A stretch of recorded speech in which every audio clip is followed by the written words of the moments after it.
హెచ్చరిక, దైవజనుని హెచ్చరిక. క్రీస్తు యేసు యొక్క సువార్తను ప్రకటించడం ద్వారా, మీకోసం ప్రార్థించడం ద్వారా మిమ్మల్ని కంటిని కనుక మీరు నన్ను పోలు నడుచుకుని ఉండవల్లని మిమ్మల్ని ఆజ్ఞాపిస్తున్నాను అంటలేదు, బతిమలాడుతున్నాను. మీరు ఎట్లా రక్షించబడ్డారో, మీ రక్షణ పునాది ఏదో, మీ బోధ సారమేదో, మీ పరిచర్య విధానమేదో మీరు పరీక్షించుకోనండి. మీరు నా పిల్లలు కాబట్టి నేను ఎలా చేస్తున్నానో రోషంగా, పౌరుషంగా, పరిశుద్ధంగా, త్యాగంతో మీరు చెయ్యి. అడ్డదారులు దగ్గరదారులు పడతారు ఎందుకు? దేవుడి చిత్తంలో చెయ్యి అని చెప్తున్నాను. అది కూడా మీరు పిల్లలు కాబట్టి చెబుతున్నాను. హృదయం విశాలంగా ఉన్న వాళ్ళకండి అందరినీ సమంగా చూడగలుగుతాం, అందరి పట్ల ప్రేమ కలిగిన వారిగా ఉంటాం. నేను దుఃఖపెట్టిన వారు బాధలో ఉన్నా కూడా తట్టుకోలేని పరిస్థితుల్లో ఉంటాం. విశాలమైన మనసు కావాలి. అప్పుడే మనకి గొప్ప పరిచర్య చేయగలుగుతాం, అందరినీ రక్షించుకోగలుగుతామండి. చిన్న చిన్న గుంపులుగా చేరిపోయినప్పుడు, విభజన వచ్చినప్పుడు సాతాను బహు సులభంగా జయిస్తాడండి. మీకు గుర్తుందేమో, నీతి కథ ఉంది. ఓ తండ్రి చచ్చిపోతూ నలుగురు కొడుకులు ఎప్పుడు గొడవలు పెట్టుకుంటుంటే నలుగురిని పిలిచి, ఒరే నలుగురు 4 కట్టెలు పట్టుకురండి రా అంటే పట్టుకొచ్చారంట. దాన్ని బాగా తాడేసి కత్తండి రా అంటే కట్టారంట. ఒరే పెద్దోడా దాన్ని వెరవరా అన్నాడంట. రెండో వాడు ఒరే నువ్వు ఎరవరా కుదరలా. మూడో వాడు, 4వ వాడు ఎవడలేకపోయాడు. నలుగురు కలిసి ఎరగొట్టండిరా చూద్దాం. నలుగురు పట్టుకున్నారు 2 పక్కల. నలుగురు పెట్టి చేసినా కూడా ఎరగలేదారా? సరే కర్ర తాడిపోయి ఒక కర్ర తీసేయండి, సపరేట్గా ఎరగొట్టేయండి. నలుగురు పట్ ఎరగొట్టారు. చూసారా, మీరు ఏకదంటుగా ఉంటే మిమ్మల్ని ఎవ్వరు విడగొట్టలేరు. మీరు వేరైపోతే ఈజీగా మిమ్మల్ని మీరే విరగొట్టుకునే స్థితికి వెళ్ళిపోతారు. అందుకే సంఘం అన్నప్పుడు ఐక్యత, ఏక మనస్సు, ఏక దృష్టి, ఏకభావం, ఏక హృదయం.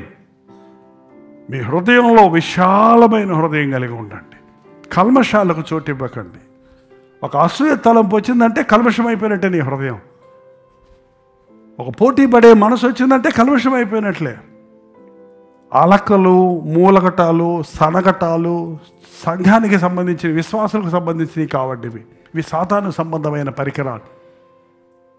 దేవుని విషయాల్లో సనగటం, అలకటం, పోటీ పడటం ఈ రోజున ముమ్మరంగా చూస్తున్నాం. బయటపడరు. కానీ అంతఃకరణంలో సరిలేనప్పుడు దేవుని సన్నిధి ఉండదండి. దేవుని సన్నిధి, దేవుని ఆలయంలో ఉండాలంటే మనందరము మన శరీరానికి, ఆత్మకు కలిగిన సమస్తమైన కల్మషముల నుండి మనల్ని మనం పవిత్రముగా చేసుకోవాలి. దేవుని వాక్యాలు ఉన్నాయి. వాగ్దానాలు అనే మాటకి వాక్యాలను పెట్టుకోవచ్చండి. ఇంకా ప్రతి వాక్యము ఒక వాగ్దానమే. ఆయన వాక్యాలు ఉన్నాయి కాబట్టి ఆ వాక్యమనే ఉతక స్థానంతో మన అంతఃకరణాలను ఎప్పటికప్పుడు శుద్ధి చేసుకొని దాన్ని విశాలపరుచుకుందాం. చాలామందికి వాడని శరీర అవయవాలు ఉంటే అవి ముడుచుకుపోతాయండి. ముడుచుకుపోవటం వల్ల నిర్వీర్యమైపోతుంది. ఎందుకు? ఉపయోగకరంగా లేకుండా పోతున్నాం అంతే. ఏ వస్తువులైనా అంతే. అలా వదిలిపెట్టేస్తే బూజు కట్టేస్తుంది, తుప్పు పట్టేస్తుంది. తెలుసా మీకు? తుప్పు పట్టేస్తుంది, అది బూజు కట్టేస్తుంది, అది పనికిరాదు. అది నీ హృదయం వాడుతూ ఉన్నప్పుడు, విశాలమవుతూ ఉన్నప్పుడు, ఈ బ్రీతింగ్ ఎక్సర్సైజ్ చేయిస్తున్నారు కరోనా వచ్చాక. ఏంటంటే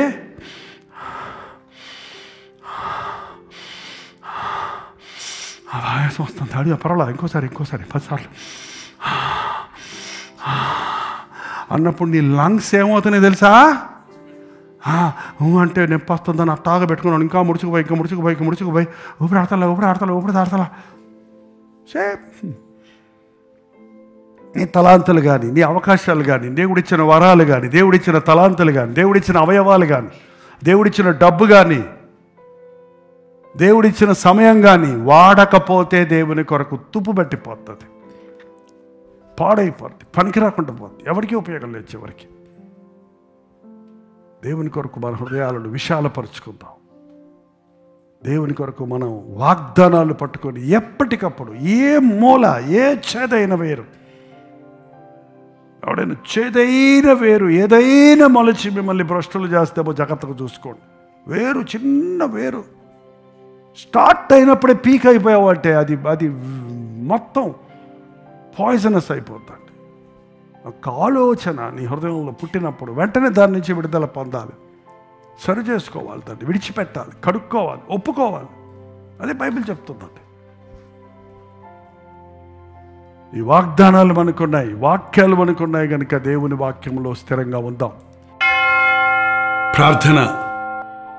నీ వాగ్దానాలు మర్చిపోయానయ్యా, ఎన్ని వాగ్దానాలు నాకు ఇచ్చావో మర్చిపోయానయ్యా, నీ వాగ్దానాల బలం ఎంత గొప్పదో మర్చిపోయానయ్యా, నీ వాగ్దానాల నెరవేర్పులు ఎన్ని జరిగాయో మర్చిపోయానయ్యా. ఎన్నెన్ని వాగ్దానాలు నాకు ఇచ్చావో వాటిని విడిచిన ఆయన, వాటిని మరచి ప్రభువా నా బలం మీదే నేను ఆధారపడుతున్నాను. అయ్యో నా మనసును విశాలపరిచయ్యా, నీ పొక్కిసాలుడు హృదయంలో భద్రపరచుకోవడానికి సహాయం చేయ్యా. అయ్యా నీ ఆత్మతో అభిషేకించిన ఆయన, దీపం లేని ఇల్లులాగా చీకటమైపోయిన మా హృదయ స్థితులు చూడయ్యా, నీ వెలుగును ప్రకాశింపచేయను ఆయన. శక్తిహీనులమైపోయిన మమ్మల్ని, ప్రేమహీనులమైపోయిన మమ్మల్ని, స్వార్థపరులపైపోయిన మమ్మల్ని నాయన తట్టి లేపేసయ్యా. నీ వాగ్దానాలు పట్టుకొని మరలా పరిశుద్ధపరచబడడానికి, పోగొట్టుకున్నవన్నీ తిరిగి పొందుకోవడానికి, రెండంతలుగా నీ కొరకు ఆయన వాడబడడానికి సహాయం వచ్చాడు.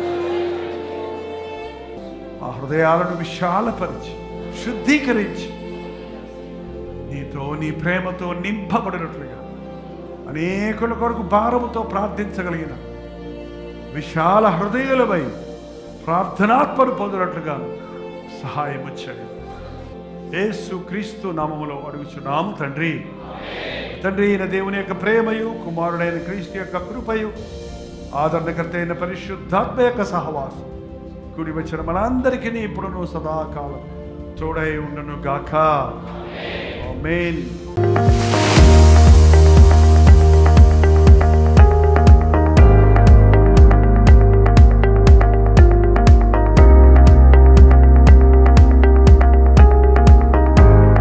హల్లెలూయా.